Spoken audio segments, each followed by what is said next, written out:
नमस्ते स्टूडेंट, स्वागत है आपका हमारे चैनल में। तो आज हम पढ़ेंगे क्लास 9 की मैथ्स, जिसकी एक्सरसाइज 8.1 का हम इस वीडियो में पार्ट सेकंड कवर करेंगे। तो चलिए शुरू करते हैं।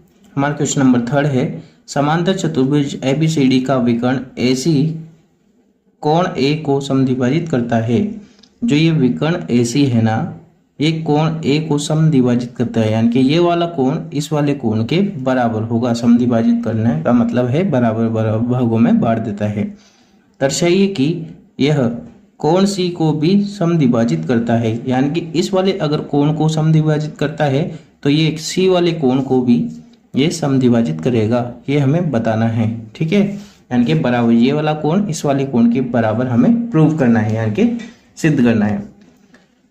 तो हमें जो दे रखा है वो हमने लिख लिया है कि चतुर्भुज ABCD जिसमें विकर्ण AC कोण A को समद्विभाजित करता है, और हमें सिद्ध करना है कि विकर्ण AC कोण C को समद्विभाजित करता है, ठीक है। तो हम अब उत्पत्ति करेंगे इसकी। उत्पत्ति में हमें लिखना है ABCD एक समांतर चतुर्भुज है। समांतर चतुर्भुज है, अतः AB समांतर क्या हो जाएगी, DC है। ये AB है, ये DC क्या है, समांतर है। ये DC के समांतर है, ओके। तो हमें पता है कि अगर AB समांतर होगी DC के और AC उन्हें काटती है, तो क्या हो जाएगा, कोण A किसके बराबर हुआ, कोण 3 के। क्यों? क्योंकि ये कौन से कोण हो जाएंगे, एकांतर कोण हो जाएंगे, एकांतर कोण। और इसी तरह से, ठीक है, इसी तरह से कोण 2 बराबर होगा कोण 4। ये भी क्या हो जाएगा, एकांतर कोण। एकांतर कोण जब कोण 1 कोण 3 के बराबर है, कोण 2 कोण 4 के बराबर होगा, क्योंकि ये भी क्या है, एकांतर कोण है। इसको हम इक्वेशन नंबर फर्स्ट यानी कि समीकरण नंबर 1 और ये समीकरण नंबर 2 हम मान लेंगे। अब हमें पता है, किंतु जो AC है वो कोण A को समद्विभाजित करती है, समद्विभाजित करती है। अब कोण A को समद्विभाजित करती है, यानी कि कोण 1 कोण 2 के बराबर है। ये वाले कोण बराबर है आपस में, ठीक है।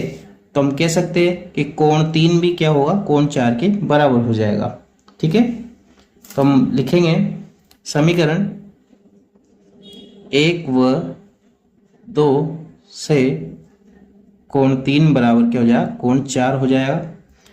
और अगर कोण 3 बराबर कोण 4 है, अतः विकर्ण कौन सा, AC कोण C को भी समद्विभाजित करता है। और यही हमसे पूछा था कि ये सिद्ध करो, तो हमने सिद्ध कर दिया है। अब इसका सेकंड पार्ट हम प्रूव करेंगे। ABCD एक समचतुर्भुज है। समचतुर्भुज यानी कि जिसकी सारी भुजाएं क्या हो, समान हो, ठीक है। तो सेकेंड वाला हम प्रूव करने चल रहे हैं। तो देखिए, समीकरण 1 व 2 और 3 से, ये समीकरण नंबर हमारी 3 हो गई है, ठीक है। समीकरण 1 2 व 3 से क्या पता चला हमें कि कोण 1 बराबर कोण 2 है और कोण 3 बराबर कोण 4 है, और ये चारों आपस में क्या है, बराबर है, ठीक है। ये चारों कोण क्या है, आपस में बराबर है। अब हम चलेंगे त्रिभुज ABC में। त्रिभुज ABC A B और C, इस वाले त्रिभुज में हम चलेंगे। तो देखिए यहाँ पर कोण 1 कोण 4 के बराबर है, और अगर कोण 1 और कोण 4 बराबर है तो ए बी किसके बराबर होगी, बी सी के बराबर होगी। इस तरह से हमें पता है कि कोण 2 किसके बराबर होगा, कोण 3 के बराबर होगा।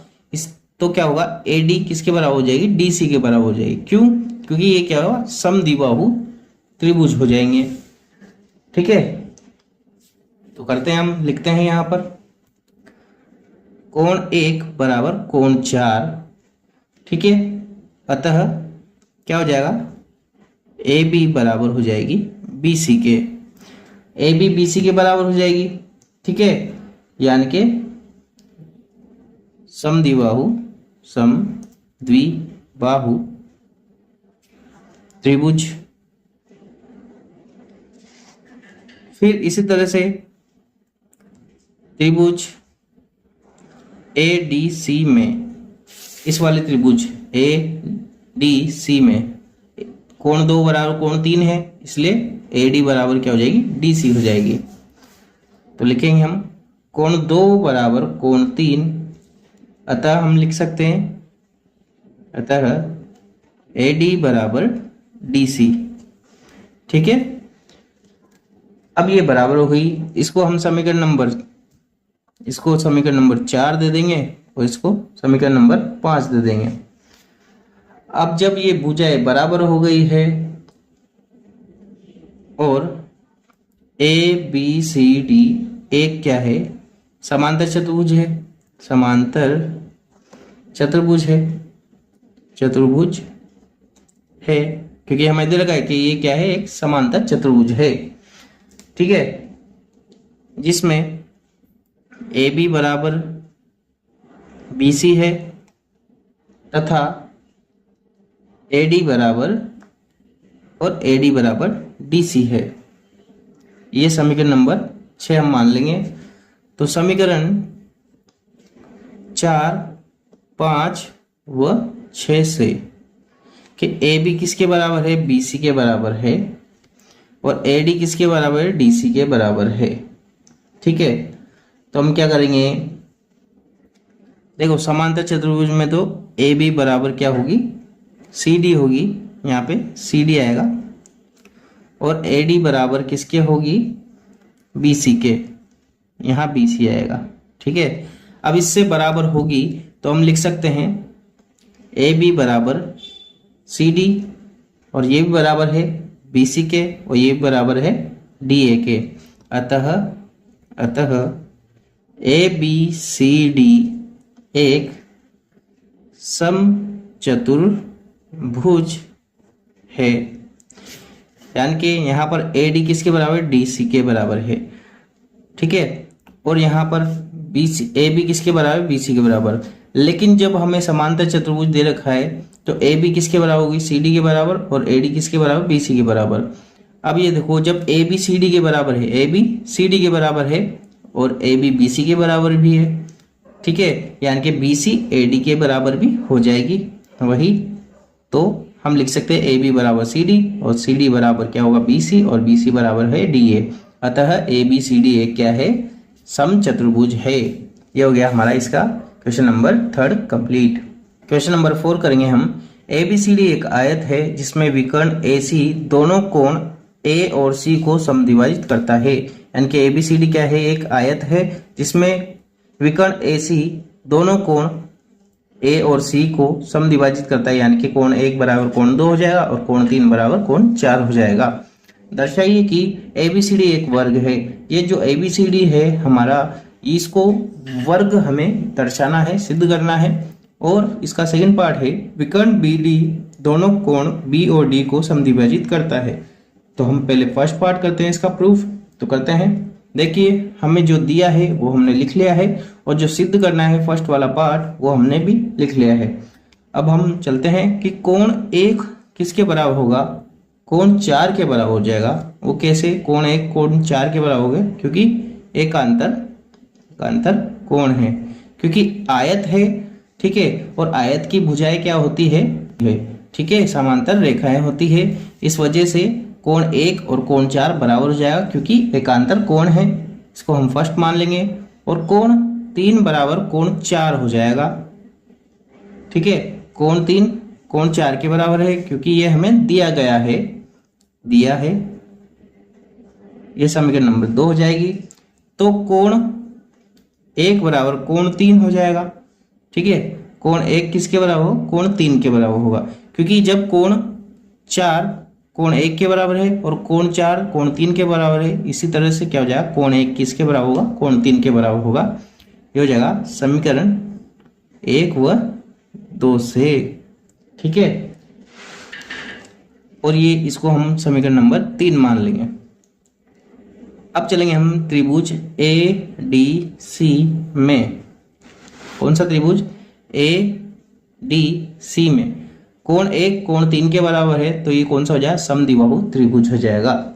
ठीक है, तो हम लिख सकते हैं यहाँ पे कोण 1 बराबर कोण 3 है, जो कि समीकरण 3 से हम लिख रहे हैं। ठीक है, उसके बाद DC बराबर क्या हो जाएगी, AD के। DC, ये DC किसके, AD के बराबर हो जाएगी। ये DC किसके बराबर हो जाएगी, AD के बराबर हो जाएगी। ठीक है, हम यहाँ लिख सकते हैं समद्विबाहु त्रिभुज, क्योंकि जब इसके दोनों कोण बराबर हैं तो दोनों भुजाएं भी बराबर होगी। ठीक है, फिर अब हम चलेंगे आगे। अतः एक आयत जिसकी आसन्न भुजाएं समान हो तो वह वर्ग होता है। अब देखो, जब ये भुजाया इस वाली भुजा के बराबर है तो हमें पता है ये वाली भुजा भी इस वाली भुजा के बराबर होगी, क्योंकि आयत में आमने सामने की भुजाएं क्या होती है, बराबर होती है। लेकिन ये वाली इसके बराबर है तो ये वाली इसके बराबर होगी और ये वाली इसके बराबर होगी, यानी कि आपस में चारों बराबर। और अगर चारों भुजाएं बराबर है तो ये क्या बन जाएगा, एक वर्ग बन जाएगा। ठीक है, तो वह वर्ग होता है। ये हमने इसका फर्स्ट पार्ट प्रूव कर दिया। अब सेकंड पार्ट है हमारा कि हमें इसको प्रूव करना है कि विकर्ण BD दोनों कोणों B और D को समद्विभाजित करता है, समद्विभाजित करता है। ये हमें इसमें प्रूव करना है। तो अब हमें पता है कि कोण 5 बराबर कोण 8 होगा। लिख सकते हैं कोण 5 बराबर कोण 8। क्यों, क्योंकि ये क्या है, एकांतर कोण है। ठीक है, इसको हम मान लेंगे समीकरण नंबर 4। अब कोण 5 कोण 4 8 के बराबर है, ये समीकरण नंबर 4 होगी हमारी। अब त्रिभुज में चलेंगे हम ADB में। ठीक है, तो इसमें हमें दे रखा है कि AB किसके बराबर है, AD के बराबर। क्यों, क्योंकि ABCD हमने अभी प्रूव करा था, सिद्ध किया था कि ABCD क्या है, एक वर्ग है। हमने सिद्ध कर दिया। तो AB किसके बराबर होगी, AD के। ये AB AD के बराबर होगी। अब ये दोनों बराबर है तो कोण 5 और कोण 7 क्या होगा, आपस में बराबर हो जाएगा। अतः कोण 5 बराबर कोण 7 होगा। क्यों, क्योंकि समद्विबाहु त्रिभुज। ठीक है, समद्विबाहु त्रिभुज हो जाएगा। इसको हम समीकरण नंबर 5 मान लेंगे। अब कोण 7 किसके बराबर होगा, कोण 8 के बराबर है। कोण 7 कोण 8 के बराबर है। क्यों, क्योंकि कोण 5 किसके बराबर था, 8 के बराबर हमने माना था, और कोण 5 7 के बराबर है, इसलिए कोण 7 और कोण 8 भी आपस में बराबर होंगे। तो यहाँ लिख देंगे हम, ये समीकरण नंबर 6 हो गई, और ये हमने लिखा है समीकरण 4 और 5 से। ठीक है, तो यहाँ पर हम लिख सकते हैं समीकरण 4 व 5 से, ये हमने लिखा है, और इसको समीकरण नंबर 6 हमने नाम दे दिया है। अब हम लिख सकते हैं कि कोण 7 है वो कोण 6 के बराबर होगा। कोण 7 कोण 6 के बराबर होगा। क्यों, क्योंकि ये भी क्या है, एकांतर कोण है। अब जब ये एकांतर कोण है तो हम लिख सकते हैं अतः कोण 5 बराबर कोण 6 हो जाएगा। क्यों? क्योंकि कोण 5 कोण 7 के बराबर है और यहाँ पर कोण 7 कोण 6 के बराबर है, इसलिए कोण 5 कोण 6 के बराबर हो जाएगा। ठीक है, इसको हम समीकरण नंबर, ये तो समीकरण नंबर 7 हो जाएगी हमारी, ये समीकरण नंबर 8 हो जाएगी। ठीक है, तो इसको लिख सकते हैं हम समीकरण 5 व 6 से हमने बताया है कि कोण 5 बराबर कोण 6 हो जाएगा। तो समीकरण 5 व 7 से हम कह सकते हैं क्या, और दूसरी समीकरण कौन कौन सी, समीकरण 6 व 8 से हम ये कह सकते हैं कि विकर्ण BD दोनों, देखो जो ये विकर्ण BD है, ये कोण 7 कोण 8 को भी बराबर हमने बता दिया है, कोण 5 और कोण 6 को भी बराबर बता दिया है। तो जो विकर्ण BD है वो दोनों कोण D व कोण B को समद्विभाजित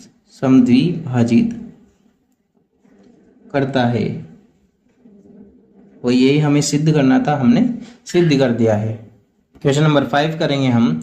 समांतर चतुर्भुज ABCD के विकर्ण BD पर दो बिंदु P और Q इस प्रकार स्थित है कि DP बराबर BQ है। DP, जो ये DP है, ये DP किसके बराबर है, BQ के बराबर है। दर्शाइए कि फर्स्ट, इसके 5 पार्ट हैं, हम फर्स्ट वाला पार्ट लेकर के चल रहे हैं कि त्रिभुज APD सर्वांग हमें बताना है त्रिभुज CQB के। ठीक है, तो फर्स्ट वाला पार्ट लेकर के हम चल रहे हैं। तो देखिए हमने फर्स्ट पार्ट लिया है और इसमें त्रिभुज APD और CQB में हम चल रहे हैं।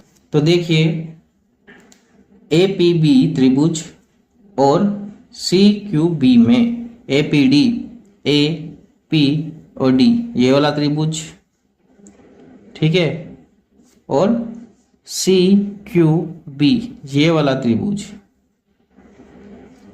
ये वाला और ये वाला त्रिभुज, हम इन दोनों त्रिभुज में हम चलते हैं। तो स्टार्ट करते हैं। ठीक है, इसमें देखो सबसे पहले AD किसके बराबर होगी, CB के बराबर होगी। जो AD है ये A और ये D किसके, CB के बराबर होगी। क्यों? क्योंकि ये क्या दे रखा है हमें, समांतर चतुर्भुज। ठीक है, तो इसकी आमने सामने की भुजाएं बराबर होती है। तो ये क्या है, समांतर चतुर्भुज है कि सम्मुख भुजाएं जो कि बराबर होती है। फिर देखिए त्रिभुज QBC बराबर होगा, सॉरी कोण QBC बराबर होगा कोण ADP के, क्योंकि एकांतर कोण है। कौन से कोण है, एकांतर कोण। देखिए QBC यानी कि ये वाला कोण किस वाले कोण के बराबर होगा, ADP के, इस वाले कोण के। क्योंकि यहां से देखो, ये देखो बन रहा है ना Z उल्टा, तो देखिए ये वाला कोण इस वाले कोण के बराबर होगा, यही हमने लिखा है। फिर DP बराबर BQ, जो DP है ये DP किसके बराबर है, BQ के बराबर है, ये हमें दिया है। तो त्रिभुज APD सर्वांग सम हो जाएगा त्रिभुज CQB के कौन से नियम से, SAS नियम से साइड एंगल साइड यानी कि भुजा कोण भुजा नियम से ये सर्वांग सम हो जाएगा। ठीक है, तो हम कह सकते हैं कि AP बराबर CQ, ये हम कह सकते हैं क्या, क्योंकि सर्वांग सम त्रिभुज के संगत भाग से ये क्या हो जाएंगे, बराबर हो जाएंगे। ठीक है, इसको हम मान सकते हैं बराबर। तो ये हमारा इसका सेकेंड पार्ट भी हो गया है। जो हमें बोल रखा था कि ए पी बराबर सी क्यू हमें बताना है। ठीक है, अब इसके थर्ड पार्ट में हम चलेंगे। त्रिभुज जो इसका थर्ड पार्ट है वो क्या है, त्रिभुज ए क्यू बी व त्रिभुज सी पी डी में हम दोनों त्रिभुज में चलते हैं। तो देखिए क्या करना है हमें, कौन कौन से त्रिभुज है, ए क्यू बी, एक तो ये वाला त्रिभुज, ये वाला, और दूसरा है सी पी डी। तो सी पी डी ये वाला त्रिभुज, ठीक है, ये दोनों त्रिभुज में हमें चलना है और इनको सर्वांगसम सिद्ध करना है। तो चलते हैं हम। देखिए इसमें ए बी बराबर होगी सी डी के। ए बी किसके, जो ए बी है ये ए बी किसके, सी डी के बराबर होगी। क्यों, क्योंकि समांतर चतुर्भुज की सम्मुख भुजा है, समांतर चतुर्भुज की सम्मुख भुजाएं। अब ये सम्मुख भुजाएं है तो बराबर होगी। ठीक है, अब कोण ए बी क्यू बराबर होगा कोण सी डी पी के। देखो कोण ए बी क्यू ये वाला कोण सी डी पी के। क्यों, क्योंकि एकांतर कोण हो जाएंगे ये। तो यहां लिखेंगे हम एकांतर कोण। ठीक है, अब भुजा बी क्यू बराबर डी पी, ये भी क्या है, दिया है, हमें दे रखा है ये प्रश्न में। देखिए डी पी बराबर बी क्यू। ठीक है, तो त्रिभुज ए क्यू बी सर्वांगसम हो जाएगा त्रिभुज सी पी डी से। कौन से, साइड एंगल साइड से ये सर्वांगसम हो जाएगा। अब जब ये सर्वांगसम हो गया है तो अब हम इसका फोर्थ पार्ट करेंगे, जो कि क्या दे रखा है कि ए क्यू बराबर सी पी। ए क्यू किसके, सी पी के बराबर है। तो अब मान सकते हैं, देखो जब त्रिभुज सर्वांगसम हो गए हैं तो ए क्यू किसके बराबर हो जाएगी, ए क्यू सी पी के बराबर हो जाएगी। यहां लिखेंगे हम सर्वांगसम त्रिभुज के संगत भाग से। ठीक है, जब त्रिभुज सर्वांगसम हो जाते हैं तो उसके संगत भाग क्या हो जाते हैं, आपस में बराबर हो जाते हैं। अब हम इसका फिफ्थ पार्ट करेंगे। ठीक है, क्या बोल रखा है कि ए पी सी क्यू एक समांतर चतुर्भुज है। ए पी सी क्यू जो ये अंदर का, ए पी सी क्यू जो ये अंदर का जो चतुर्भुज है ये क्या है, एक समांतर चतुर्भुज है। ये हमें सिद्ध करना है। तो हम क्या करेंगे इसके लिए, देखिए हमें पता है कि समांतर चतुर्भुज के विकर्ण वो क्या होते हैं, ए सी व बी डी एक दूसरे को बिंदु ओ पर समद्विभाजित करते हैं। जब समद्विभाजित करते हैं तो क्या होगा, ओ बी किसके बराबर होगा, ओ डी के। देखो जब ये समांतर चतुर्भुज जो है ये है ए बी सी डी, ठीक है, तो इसके जो ये विकर्ण है ये एक दूसरे को काट रहे हैं। ठीक है, तो ओ बी, ये ओ बी किसके बराबर होगा, ओ डी के बराबर होगा। ठीक है, ये दोनों आपस में भुजाएं बराबर हो जाएगी, विकर्ण मतलब आपस में बराबर होगा। और इसी तरह से बी क्यू बराबर हमें डी पी दे रखा है, दिया है ना। अब इसमें से हम क्या करेंगे, O B minus B Q बराबर O D minus D P. हमने इन दोनों में से ओ बी में से बी क्यू को माइनस कर दिया और ओ डी में से डीपी को माइनस कर दिया। ठीक है, यानी कि ओ बी में से बी क्यू को हमने माइनस किया है। ये ओ बी है पूरी, ये ओ बी है पूरी, और बीच में क्या है, क्यू है, और इधर है ओ पी और डी। ठीक है, अब ओ बी यानी कि पूरी ओ बी है, ये ओ बी, इसमें से बी क्यू को हमने माइनस किया, ये बी क्यू हटा दी है, ये हटा दी है, तो क्या बची, ओ क्यू बचा है। ठीक है, इसी तरह से ये पूरी ओ डी है, इसमें से ओ पी हमने हटा दी है, तो क्या बचेगा, पी डी। अब ओ क्यू बराबर, यहां हम लिख सकते हैं कि ओ क्यू बराबर है डीपी के। जब ओ पी बराबर डीपी है तो ये अतः ए पी सी क्यू एक क्या हो जाएगा, समांतर चतुर्भुज हो जाएगा, चतुर्भुज है। और यही हमसे सिद्ध करने के लिए बोला था, हमने सिद्ध कर दिया है।